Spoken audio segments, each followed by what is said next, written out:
Switch বোর্ডের মধ্যে কখনো আপনারা পেঁয়াজের ব্যবহার করে দেখেছেন? অবশ্যই একবার করুন, চমকে যাবেন। চলুন এমনই কিছু অসাধারণ টিপস শেয়ার করব আজকে আপনাদের সঙ্গে। আজকে টিপসগুলি দেখে নিই। অনেক সময় ভাত রান্না করলে ভাত ঝরঝরে হয় না, তাই ভাতের চালটাকে 1 ঘন্টা আগে ভিজিয়ে রাখুন। আর যখন আপনারা ভাতটা রান্না করবেন, জলে ছাড়বেন, ভাতের চালটাকে ভালো করে গরম করে নিন। ঠান্ডা জলের মধ্যে ভাতের চাল ছাড়বেন না, গরম জলের মধ্যে ভাতের চালটা ছেড়ে তারপর ভাত রান্না করুন। দেখবেন ভাত একদম ঝরঝরে হবে, গায়ে গায়ে লাগবে না। আর ভাতটা চাল যেমনই হোক না কেন, ভাত 1 ঘন্টা মানে চালটা 1 ঘন্টা আগে ভিজিয়ে রাখলে সেই ভাতটা কিন্তু অনেকটাই লম্বা হয় আর খেতেও ভালো লাগে। আমাদের বাড়িতে যে লাইটটা থাকে, অনেক সময় দেখবেন লাইটের সুইচটা আমরা জ্বালালে লাইটটা কিছু সময় জ্বলে, আবার নিভে যায়, আবার জ্বলে। আমরা ভাবি কি বাল্বটা হয়তো নষ্ট হয়ে গেছে, তখন সেই বাল্বটাকে আমরা চেঞ্জ করি। তাই ছোট্ট একটি কাজ করতে পারেন, বাল্বটা চেঞ্জ করার আগে অবশ্যই এই কাজটি করে নিন। দেখুন তাহলে নতুন বাল্ব অনেক সময় কেনার প্রয়োজন পড়ে না। অনেক সময় কি হয়, এই যে বাল্বের মুখটায় কার্বন জমে যায় অনেক বছরের পুরনো হয়ে গেলে, যার কারণে ইলেকট্রিকটা ঠিকমতো পৌঁছায় না। আমাদের বাড়িতে যে গ্রেটার থাকে, গ্রেটারটা দিয়ে কিন্তু ধীরে ধীরে, জোরে নয়, একদম আলতো করে এইভাবে একটু ঘষে নিন। যদি ওপরে কার্বনের লেয়ারটা থাকে, খুব সহজেই কার্বনটা উঠে যাবে। তারপর আপনারা যদি সেই বাল্বটাকে জ্বালান, দেখবেন বাল্ব যদি কেটে না যায়, তাহলে কিন্তু সেই বাল্বটি আবারও জ্বলতে থাকবে। নতুন করে আবার বাল্ব কেনার কোনো প্রয়োজন পড়বে না। আমার বাল্বটির ক্ষেত্রে এই সমস্যা হয়েছিল, আমি ঠিক করে নিয়েছি, নতুন বাল্ব কিনতে লাগলো না। এই ধরনের কানের দুল কম বেশি আমরা প্রত্যেকেই পরে থাকি। এই ধরনের ইমিটেশনের কানের বলুন বা নর্মাল কানের দুল অনেক সময় যখন আমরা পরি না, দেখবেন আমাদের কানের ছিদ্রটা ভীষণ ব্যথা করতে থাকে বন্ধুরা। অনেক সময় যে সমস্যাটাও দেখা দেয়, মানে পুঁজ জমে যায়, এমনকি ইনফেকশান হয়ে যায় কানের ছিদ্রতে। তাই যে কোনো ইমিটেশনের কানের আপনারা পরার আগে এই কাজটি করুন। কান ব্যথাও করবে না ছিদ্রটা, এমনকি কোনো রকম ইনফেকশানও হবে না, পুঁজও জমবে না। এর জন্য আমাদের যে কাজটি করতে হবে, চলুন দেখে নিই। রসুন আমরা কম বেশি প্রত্যেকেই খেয়ে থাকি বন্ধুরা। এখানে দেখুন আমি রসুনের কোয়া নিয়ে নিয়েছি, 1 কোয়া রসুন নিয়ে নিয়েছি। কানের দুলটা পরার আগে রসুনের মধ্যে এইভাবে কানের দুলটা কিছু সময়ের জন্য লাগিয়ে রাখতে হয়, মানে রসুনের রসটা যাতে লাগে। তা রসুন যে কোনো ইনফেকশান দূর করতে সাহায্য করে। তারপর যদি আপনারা কানের দুলটা পরেন, তাহলে দেখবেন কোনো রকম ইনফেকশান হবে না, এমনকি কানের ছিদ্রটাও ব্যথা করবে না, পুঁজ রক্ত আপনাদের জমবে না। ভালো লাগলে অবশ্যই অ্যাপ্লাই করে আপনারাও দেখতে পারেন। পরবর্তী টিপসটি চলুন দেখে নিই। আমাদের বাড়িতে এই ধরনের যে বালিশের কভারগুলো থাকে, এখানে দেখুন আমি নিয়ে নিয়েছি শাড়ি। এখানে আমি কি করছি, এক্সট্রা কিন্তু বালিশের কভারের মধ্যে এইভাবে দেখুন আমি শাড়ি ভরে নিচ্ছি। অনেক সিনথেটিক শাড়ি আমাদের বাড়িতে থাকে, যেগুলো আমরা কোনো কাজে ব্যবহার করি না। সেই ধরনের শাড়ি আমি 2-3টে নিয়ে নিলাম। এবার কি করব, সেফটি পিন দিয়ে বা আপনারা চাইলে সেলাই করে আটকে নিতে পারেন। এবার এই ধরনের বালিশ আপনারা সোফার মধ্যে রাখতে পারেন। অনেক সময় দেখবেন আমরা চেয়ারে বসলে, বাড়িতে বয়স্করা কেউ থাকলে তাদের ব্যথা করে কোমর টোমর, তাই কোমরের মানে চেয়ারের পেছন দিকটাও দিতে পারেন, কোমর যন্ত্রণা করবে না। এদিকে আমাদের পুরনো যে সিনথেটিক শাড়িগুলো আমরা ব্যবহার করি না, সেই শাড়িগুলোও কিন্তু এখানে আমাদের ব্যবহার হয়ে যাবে বন্ধুরা। এখানে আমি সেফটি পিন লাগিয়ে নিচ্ছি। আপনারা চাইলে পুরোটা এইভাবে লম্বা বরাবর সেলাই করে নেবেন, তাহলে জিনিসটা মজবুত হবে, শাড়িও কিন্তু খুলে বেরিয়ে যাবে না। আর এটা যে আপনারা শাড়ি দিয়ে তৈরি করেছেন, দেখলে কিন্তু বোঝাই যাবে না, এমনকি খুব সুন্দর আরামদায়কও হবে। অবশ্যই ছোট্ট টিপসটি ভালো যদি লেগে থাকে, আপনারাও কিন্তু ট্রাই করে দেখতে পারেন। চলুন তাহলে পরবর্তী যে টিপসটি আছে, সেই টিপসটিও আমরা দেখে নিই। আমাদের যাদের বাড়িতেই ছোট বাচ্চা আছে, আমরা এই ধরনের টিফিন কারি ব্যবহার করি বাচ্চাদেরকে স্কুলে টিফিন দেওয়ার জন্য। অনেক সময় কি হয়, হয়তো টিফিন দিই, ঢাকনাটা ভালো করে আটকাই, তাও দেখবেন কোনো কারণে হয়তো ঢাকনাটা খুলে খাবার মানে ব্যাগের মধ্যে পড়ে যায়। সেক্ষেত্রে খাবারটা তো নষ্ট হয়ই, ব্যাগে থাকা জিনিসপত্রও কিন্তু আমাদের নষ্ট হয়ে যায়। তো এই ধরনের গার্ডার প্রত্যেকের বাড়িতেই থাকে। আপনারা টিফিন দেওয়ার পর এইভাবে টিফিন কারির ওপরে 2টো গার্ডার লাগিয়ে দিন। তাহলে কি হবে, কোনোভাবেই কিন্তু টিফিন কারির ঢাকনাটা খুলে খাবার বাইরে বেরিয়ে যাওয়ার সম্ভাবনা থাকবে না। এমনকি আপনাদের বাচ্চাদের স্কুলের ব্যাগও খাবার লেগে নোংরা হবে না। আমাদের বাড়িতে এই ধরনের কিন্তু বন্ধুরা অনেক পুরনো শাড়ি পরেই থাকে, তাই এই ধরনের যে পুরনো শাড়িগুলো পরে থাকে এই ধরনের শাড়ি দিয়েই বসার জন্য খুব সুন্দর একটি জিনিস আমি তৈরি করে আপনাদের দেখাবো। কোনো রকম টাকা পয়সা খরচা করতে হবে না, এমনকি যে জিনিসগুলো আমরা ব্যবহার করি না যেটা আমরা সেটাই কিন্তু রিইউজ করতে পারবো বন্ধুরা। আর এটা তৈরি করতে খুব একটা সময়ও লাগে না, খুব একটা খাটনিরও ব্যাপার না। এখানে দেখুন এই ধরনের সিনথেটিকের শাড়ি, জর্জেটের শাড়ি অনেক সময় পুরনো মডেল হয়ে গেলে আমরা কিন্তু আর পরি না, বেকার পড়েই থাকে ঘরে, না হয় কোনো বাসন রেখে ফেলি, আর অতিরিক্ত পুরনো হয়ে গেলে বাসনালীরাও কিন্তু নিতে চায় না। তাই এখানে আমি 3টে শাড়ি ব্যবহার করছি।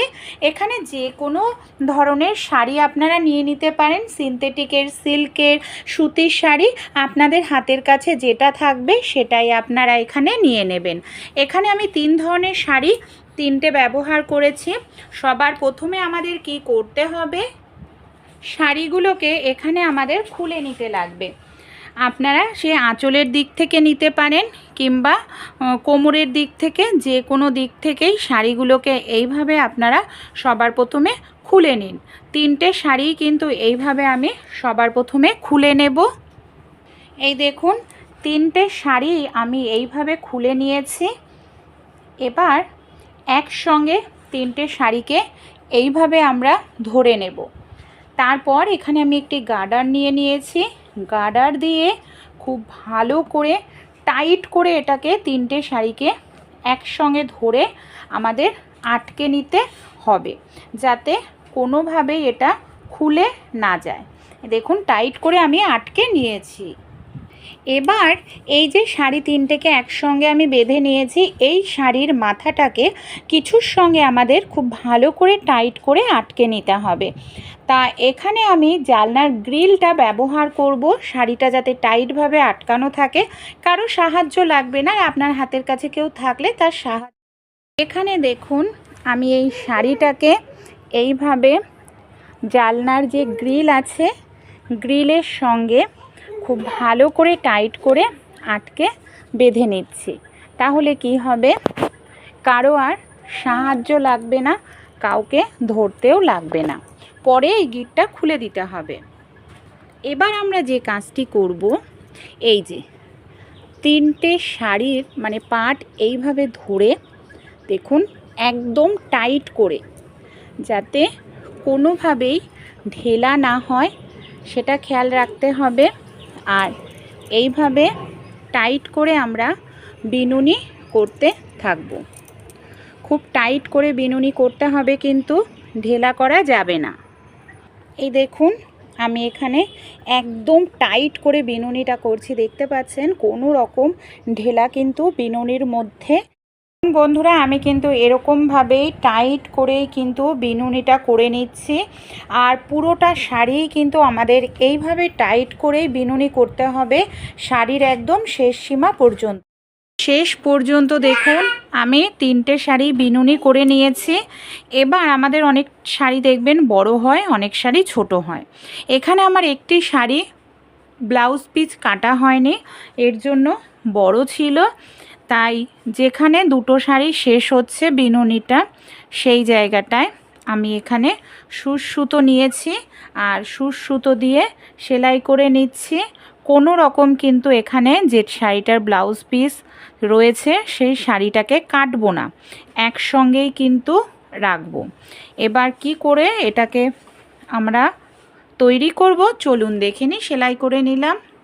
এখানে যে শাড়িটা আমি গিট দিয়েছিলাম মাথাটা, গিটটাকে এবার আমি খুলে নিচ্ছি। এই যে দেখুন গিটটাকে পুরোটাই এইভাবে আমাদের খুলে নিতে হবে। এবার দেখুন এই যে পুরো শাড়ির বিনুনিটা এখানে আমার কমপ্লিট হয়ে গেছে।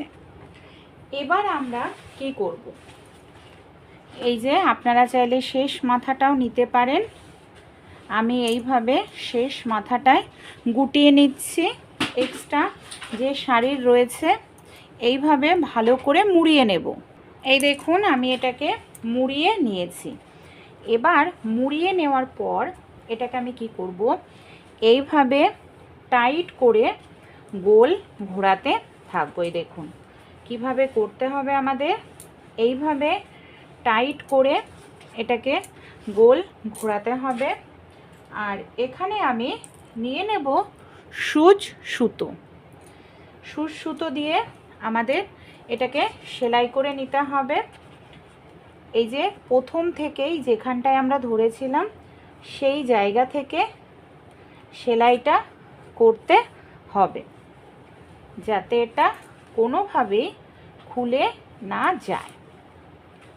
এর জন্য প্রত্যেকটা পাটে পাটে কিন্তু সেলাই করতে হবে, মানে যখন গোল ঘোরাতে হবে তখনই আমাদের সেলাইটা করতে হবে, তা না হলে কিন্তু খুলে যাবে। এই দেখুন এইভাবে আমি গোল ঘোরাতে থাকবো আর সুচ সুতো দিয়ে সেলাই করতে থাকবো। এই যে বিনুনির পাটটাও এবার চলে এসছে দেখুন। এবার এই যে বিনুনির কাপড়ের সঙ্গে একসঙ্গে আমরা সেলাই করে নেব। বিনুনিটা যখন করব খেয়াল রাখতে হবে এইভাবে কিন্তু মানে একটু চেপে চেপে সেলাই করতে হবে, আর আমাদের একটু ছোট ছোট করে এখানে ফোঁটটা দিতে হবে। এই যে দেখুন এইভাবে আমি গোল করে বিনুনিটাকে ঘোরাচ্ছি আর এইভাবে আমি সেলাই সেই সঙ্গে একসঙ্গে করে নিচ্ছি। আর এইভাবেই আমরা গোল ঘোরাবো। এটা জিনিসটা যতটা টাইটভাবে আপনারা সেলাই করবেন ততই সুন্দর তৈরি হবে আর সহজে খুলবেও না। অনেক দিন এটাকে আপনারা ব্যবহার করতে কিন্তু পারবেন।